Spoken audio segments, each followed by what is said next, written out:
Namaskar. Welcome to Ancient Wisdom. Today's episode is student special episode. What should be the dinacharya of the student so that he gets success and satisfaction in his subject or in his studies is the topic of discussion today. What does ancient wisdom say about it? Ancient wisdom says,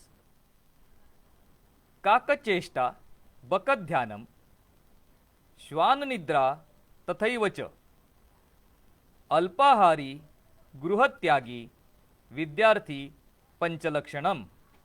That is, these are the 5 attributes of a successful student, and those are Kakacheshta, Bakadhyana, Shwananidra, Alpahari, and Gruhatyagi.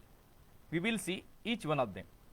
First is Kakadrushti, means the way a crow looks. A crow is flying everywhere and he is able to pick up his food items even from carcasses or garbage dumps. So whatever is useful to him, does not matter where it is, it picks up and nourishes itself. So a student should be like that. He should always be looking for knowledge everywhere and anywhere. He should be curious and also be ready to receive the knowledge from anyone, anything, or from any place. That is Kakadrushti. Then we come to Bakadhyana. Baka is a crane. Crane stands in water on one leg and keeps looking down at water for a fish to come near to him. It waits patiently for the fish to come. It does not sleep. It is fully aware, and when the fish is within its sight, it jumps and picks it up. That is how the focus of the student should be. He should be completely focused in his studies. At the same time, he should be very much aware of his surroundings. And that is how he can progress better in his studies. Then we come to Shwana Nidra. A dog sleeps when nobody is watching. When everybody sleeps, the dog is active. Also, the dog has very light sleep. This is the example to be followed by a student. He should wake up early and study when others are asleep. He should be remaining awake when others are awake, and when he sleeps, his sleep should be light sleep and also short sleep, so he can get to devote maximum time to his studies. Shwana Nidra. Alpahari.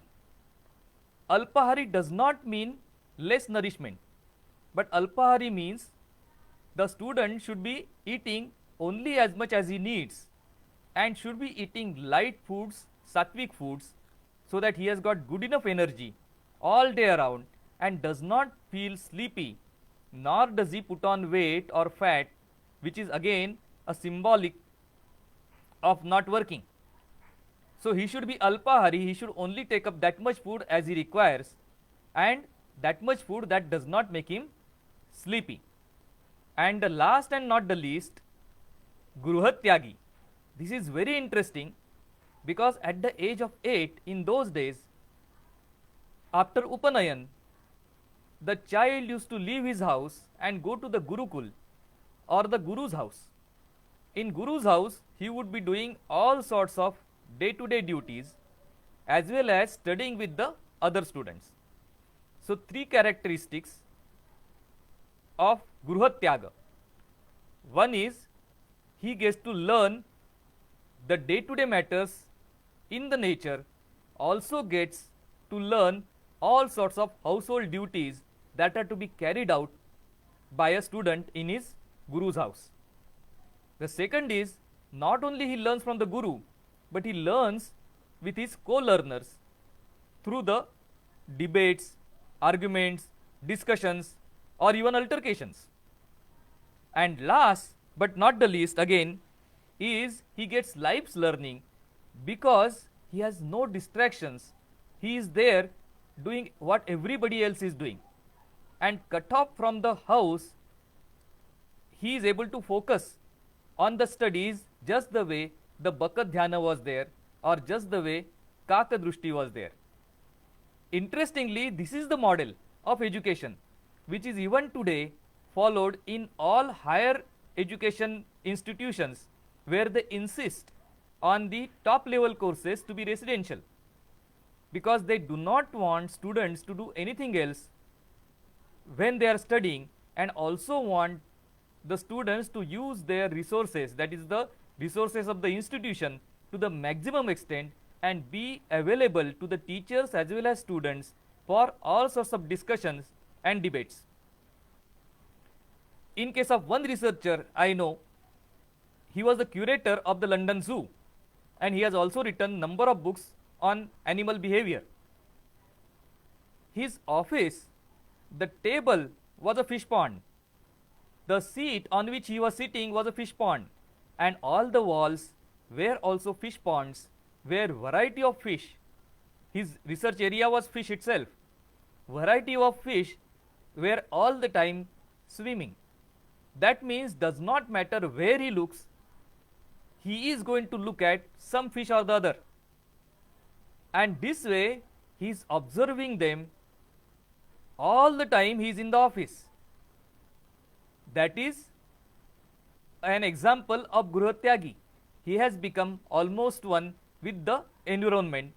Same thing with Jane Goodall, who gave her life to look after gorillas in their natural habitat, so that she could observe them 24/7, 365 days a year. And that is how the Gruhatyagi is said to be defined. So we will revise it, summarize it at the end. काकचेष्टा बकध्यानम, श्वाननिद्रा तथैव च, अल्पाहारी गृहत्यागी, विद्यार्थी पंचलक्षणम. Namaskar. Wish you all the success.